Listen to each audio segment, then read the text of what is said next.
Brought to you by रजनीगंधा। यूं ही नहीं ताज ताज बन जाता है, शिल्पकारों का हुनर और चुनिंदा संगमरमर ताज को नायाब बनाते हैं। आत्मसम्मान और स्वाभिमान तो बड़े भैया पवन सिंह जी शुरू से कहते रहे हैं कि उससे समझौता नहीं, लेकिन पता नहीं कैसे समझौता कर लिया। बिहार के लड़के ही पूरे देश में सबसे ज़्यादा पलायन करते हैं। बिहारी शब्द एक गाली की तरह इस्तेमाल किया जाता है। अरे बिहरिया, अरे बिहारी, ऐसे करके लोग बुलाते हैं बिहार के लड़कों को। ऐसा नहीं है कि हमारे यहाँ अच्छे गाने नहीं आते हैं। जिस प्रकार से आपके शरीर में बहुत सारे अंग हैं, लेकिन आपके शरीर की पहचान आपके चेहरे से होती है। जो मुंह होता है, मुखड़ा होता है, तो हमारे भोजपुरी के अच्छे गाने उसका चेहरा है। नैरेटिव भी बन गया कि हाँ भाई, किसी भोजपुरी के लोग से मिल रहे हैं तो उससे अश्लीलता पे सवाल पूछ लेंगे कि जनता ही हो मालिक अब की बार चाहते हैं, जन सुराज है जनता का अधिकार चाहते हैं। जय चंदा लियावा खबरिया तो आपने गाना सुना ही होगा। और आज हमारे साथ वही खास मेहमान मौजूद हैं, रितेश पांडे जी। रितेश जी करगहर विधानसभा से इस बार जनसुराज के प्रत्याशी, और इन सब तमाम चर्चाओं के साथ हम बात करेंगे कि आखिर क्या समीकरण रहने वाले हैं, क्या कुछ होने वाला है इस बार विधानसभा में। और जब से उनके नाम का अनाउंस हुआ है तब से करगहर में सरगर्मी बढ़ गई है। बहुत बहुत स्वागत है रितेश जी। बहुत बहुत धन्यवाद। आपका नाम करगहर से अनाउंस हुआ, पहले लग रहा था कि क्या खुद पीके यहाँ से चुनाव लड़ेंगे, क्योंकि उनकी भी जन्मभूमि करगहर बताई जाती है। कैसे देखते हैं कि पहले अगर पीके का नाम अनाउंस होता तब क्या करते, और अब जब आपका नाम अनाउंस हो चुका है तो क्या तैयारियां हैं? तैयारी तो बहुत अच्छी चल रही है। सबसे पहले धन्यवाद आपके सभी दर्शकों का, और हमारे दल का, जनसुराज का बहुत बहुत धन्यवाद, जिन्होंने हम पर भरोसा जताया। और हमारे दल का बहुत बहुत धन्यवाद। और आपने पूछा कि जब उनका नाम अनाउंस होता तो क्या करते। जब उनका, मैं तो बार बार यही कहता रहा हूँ कि ये करगहर के लोगों का सौभाग्य कि अगर प्रधान जी यहाँ से लड़ते, लेकिन ठीक है, उन्होंने हमें, क्योंकि मैं भी करगहर का ही रहने वाला हूँ, मेरी भी जन्मभूमि यही है, उन्होंने हमें मौका दिया और दल ने हमको मौका दिया। इसके लिए मैं कृतज्ञ हूँ। बहुत बहुत धन्यवाद। और तैयारी हमारी पुरजोर, एकदम जोरों शोरों से चल रही है। अच्छा, आप भोजपुरी इंडस्ट्री में काफ़ी बड़ा नाम हम देखते हैं रितेश पांडे, लेकिन जब हम राजनीति की बात करते हैं तो आप बिल्कुल ये ट्रांजिशन कैसे शिफ्ट कर रहे हैं कि आप एक कलाकार के तौर पर फिर आप एक राजनीतिक पारी शुरू कर रहे हैं? अपने आप को कितना फिट मानते हैं? बहुत क्यों एकदम ज़रूरत पड़ी? सटीक है। फिट की कोई बात ही नहीं, एकदम सटीक बैठ चुके हैं, क्योंकि लोगों के बीच ही रहने का शुरू से ही कार्य है। आज भी लोगों के बीच ही हैं। और जैसे कि आज मैं जो कुछ भी हूँ, या गायकी के क्षेत्र में या अभिनय के क्षेत्र में, अपने भोजपुरी भाषियों की वजह से हूँ, जिन्होंने हमें प्यार देके इतना, जो कुछ भी दिया, प्यार देके हमें दिया। तो अब वो प्यार लौटाने का बारी है हमारा कि भाई हम कुछ सेवा करें, बिहार को इस बदहाली से निकालें।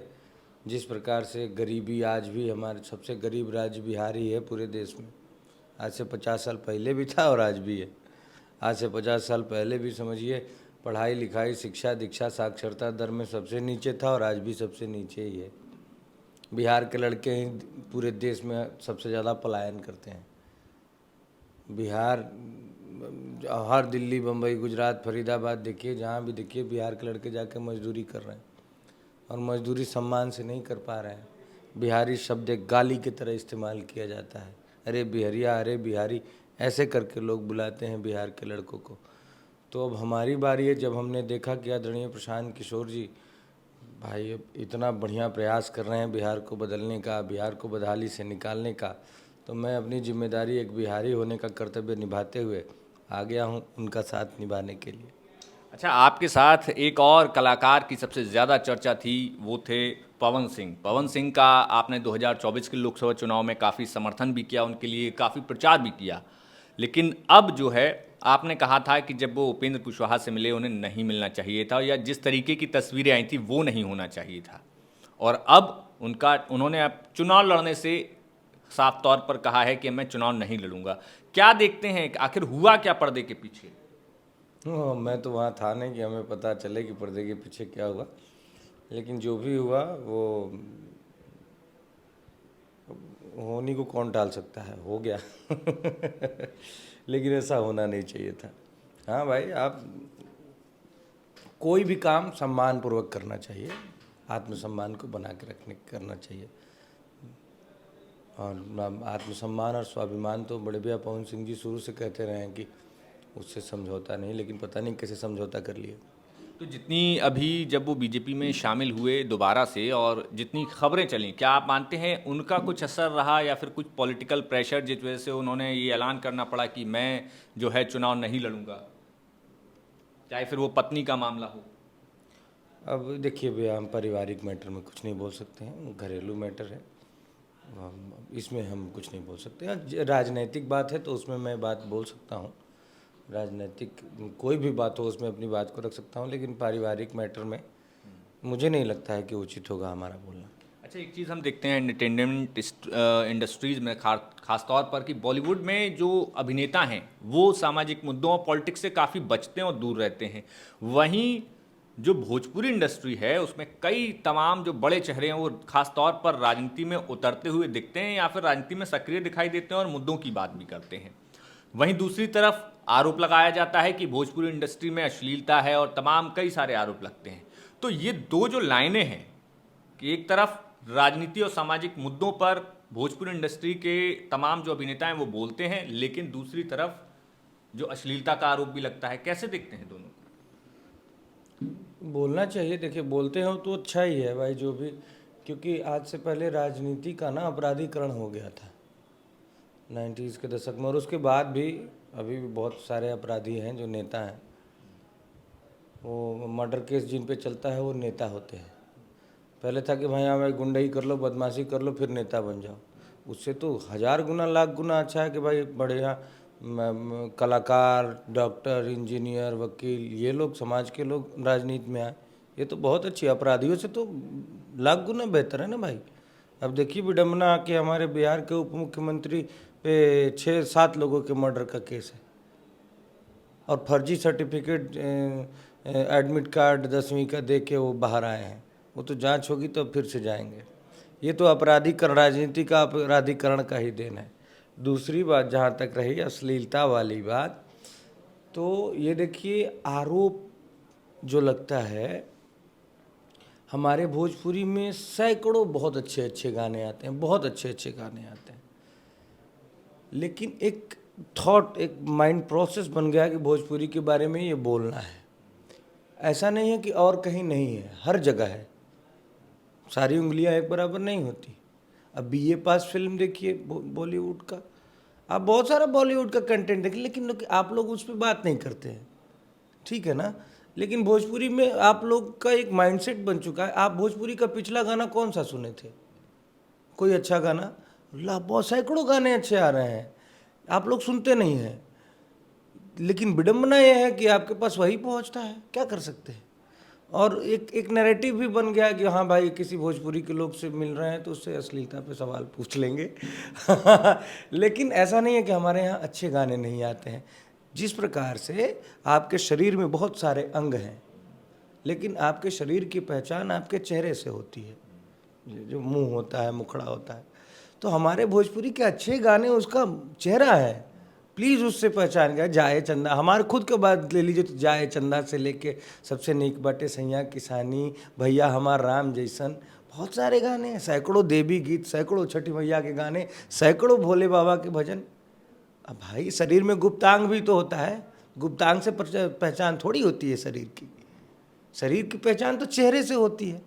तो जिस प्रकार के अगर अच्छे गाने हैं तो उनको चेहरा मानिए भोजपुरी का। भोजपुरी का पहचान उस अच्छी चीज़ों से करिए। अब है तो हर जगह, लेकिन ये सवाल अश्लीलता वाला हर जगह नहीं होता है, सिर्फ एक माइंडसेट हो गया। भोजपुरी के लोगों से पूछा जाता है, ठीक है, धीरे धीरे ये नैरेटिव दूर होगा। अच्छा रितेश जी, अब आप जनता के बीच जा रहे हैं, अब आपके नाम का ऐलान हो गया है, तो जब लोग आपसे कहते हैं कि भैया कोई गाना सुनाइए, तो आप कैसे रिएक्ट करते हैं? क्या उनको कौन सा गाना? मैं सुनाता हूँ, मैंने सुना, मैं तो भाई लोगों के प्यार के बदौलत ही तो मैं हूँ जो भी हूँ।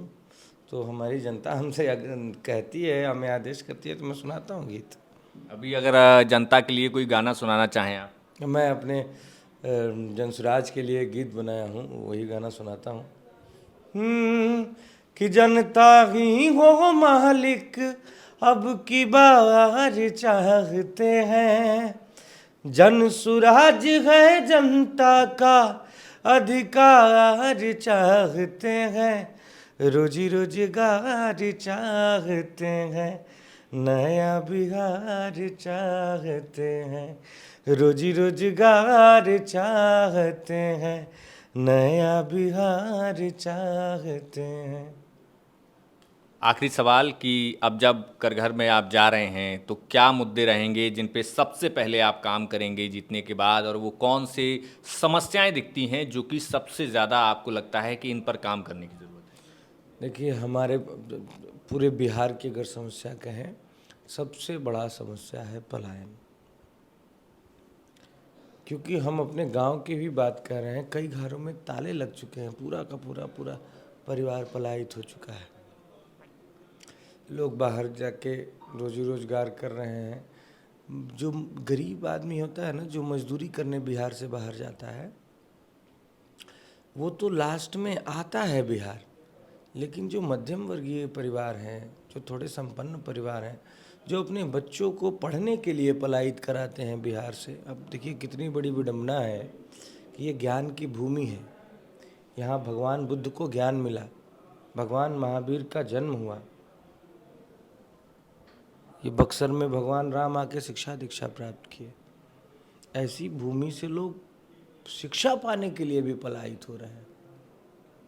तो जो संपन्न परिवार के लड़के जो पढ़ने के लिए पलायन करते हैं ना, वो बहुत कम संख्या में, बहुत कम प्रतिशत होता है उनका वापस बिहार में आना। वो उधर ही जॉब ढूंढ लेते हैं, उधर ही बस जाते हैं।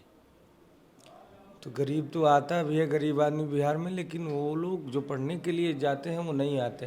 तो हमारे बिहार से तो श्रम का पलायन है ही, बुद्धि का भी पलायन हो गया।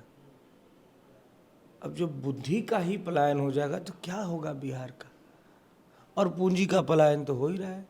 आप सुने होंगे CD रेशियो के बारे में, क्रेडिट डिपॉजिट रेशियो। अगर किसी स्टेट का नागरिक वहाँ के बैंकों में 100 रुपये जमा करता है, तो एक निश्चित अनुपात में वो पैसा फिर से वापस वहाँ के लोगों को ऋण के तौर पे मिलना चाहिए। जो रेशियो 70, 75, 80% भी हो सकता है। लेकिन आप समझते हैं बिहार का में वो रेशियो 40% है। अब समझिए, एक तो देश का सबसे गरीब राज्य है, उसके बावजूद बिहार का अगर आदमी 100 रुपया जमा कर रहा है तो बिहार के लोगों को सिर्फ 40 रुपया मिल रहा है। 60 रुपया हमारा दूसरे राज्यों को दिया जा रहा है। तो अब समझिए, यहाँ से श्रम का पलायन, बुद्धि का पलायन और पूंजी का भी पलायन। क्या कर रहे हैं ये लोग बिहार के साथ? लेकिन अब जनता जाग चुकी है, जनता बातों को समझ रही है, और इस बार बिहार बदलने वाला है। आखिरी सवाल शॉर्ट में कि जो भोजपुरी इंडस्ट्री के कलाकार होते हैं वो सब एक साथ आते हैं, तो आपके साथ प्रचार में और कौन कौन लोग आपका सहयोग करने वाले जो हैं? किसी दल से जुड़े नहीं हैं, सारे लोग आएंगे। बहुत बहुत शुक्रिया, धन्यवाद। तो हमारे साथ थे करघर से जनसुराज के प्रत्याशी रितेश पांडे जी, जिन्होंने बताया कि बिहार में जो मूलभूत आवश्यकताएं हैं, जिस तरीके से उन्होंने कहा कि जो पलायन हो रहा है, बुद्धि का, ज्ञान का पलायन हो रहा है, जो टैलेंट का पलायन हो रहा है, उसको रोकेंगे। और ख़ास तौर पर शिक्षा की जो उन्होंने बात कही, इन तमाम मुद्दों पर हमारे साथ थे रितेश पांडे। आपको कैसी लगी ये रिपोर्ट हमें कमेंट बॉक्स में बताइए। देखते रहिए बिहार तक। नमस्कार।